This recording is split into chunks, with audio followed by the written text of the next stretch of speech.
Okay. Sorry about that. Forgot to clear my old videos off the phone. Right. So now the tiger from the Jungle Book is called Shere Khan, right? That's probably their word for tiger, right?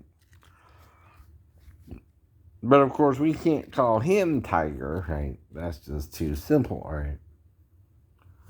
So what do we want to call him, right? Mm-hmm.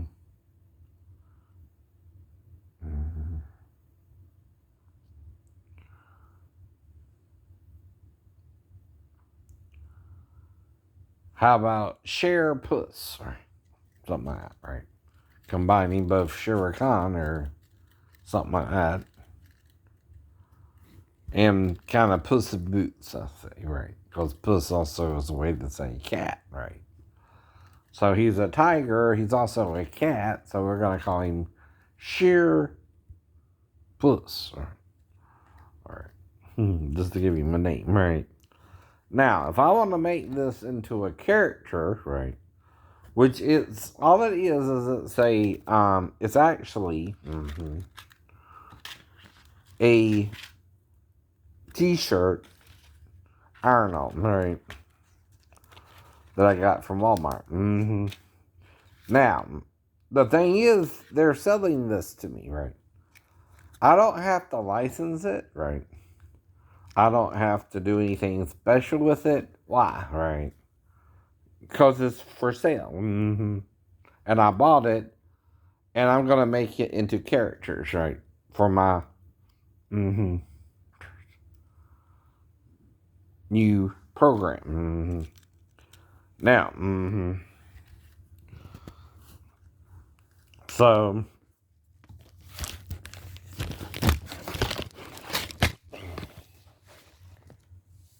now that I got that,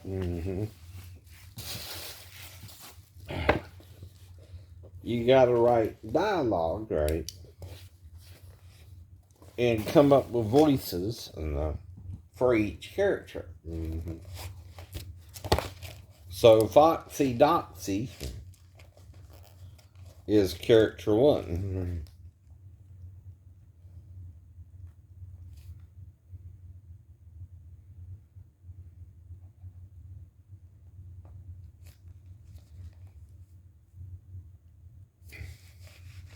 Character two is Sparkles,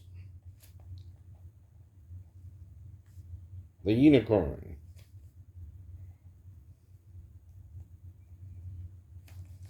And character three is Share Puss, the tiger.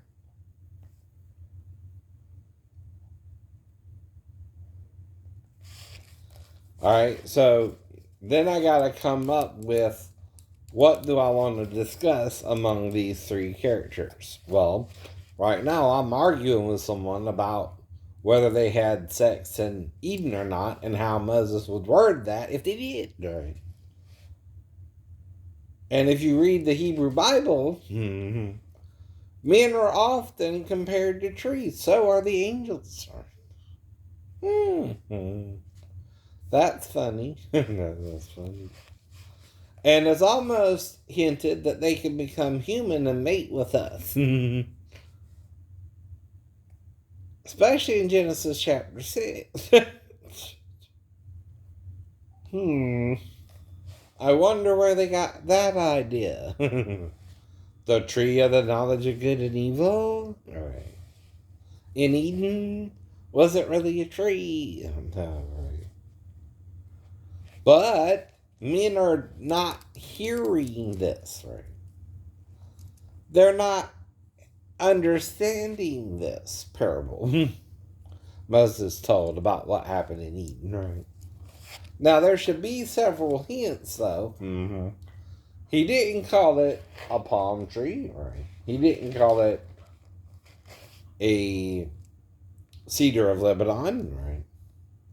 Though, when talking to Pharaoh or an Assyrian, he compares these two men to trees, right? In fact, In Ezekiel 31, he goes all the way back to Eden and compares Pharaoh and the Assyrian to a certain tree in Eden, right? That all the other trees envied, right? And it goes into a lot of details about this tree, right? Including that this tree went down into the grave, right? Into the deep and the waters, right? Perhaps even drowning himself. Now, if he does this, right, and ever since he did that, everything dies, right?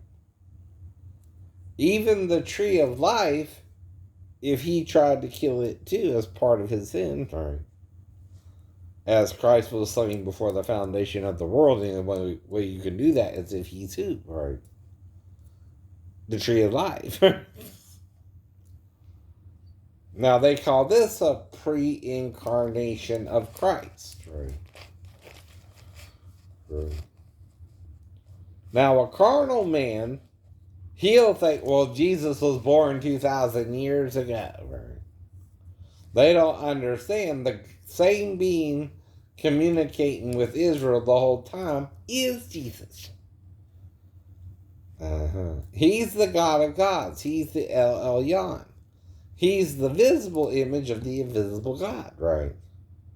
We're both, the male and female, from his image, as demonstrated when he took bone and flesh to make Eve from Adam, right? Now, the bone he described as being a rib, right? Also, which is probably a floating rib, right? Even though Moses didn't say this in the story, right? We know a male and a female have what's called floating ribs.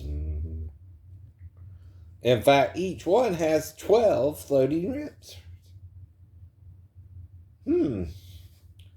Now, if Adam had an extra rib that was removed from him, wouldn't that make his rib cage 13 ribs? Right.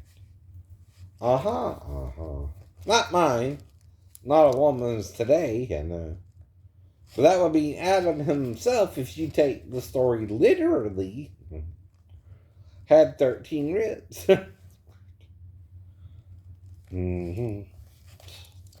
So, this is to give you a premise for my characters, right?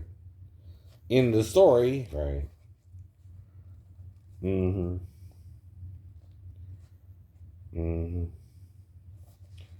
And we're going to try and explain it to you again, right? So,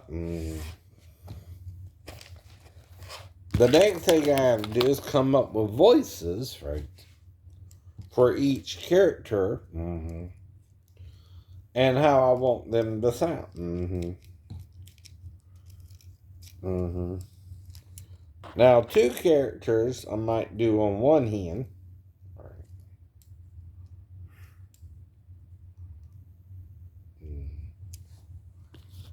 And 1 character on the other.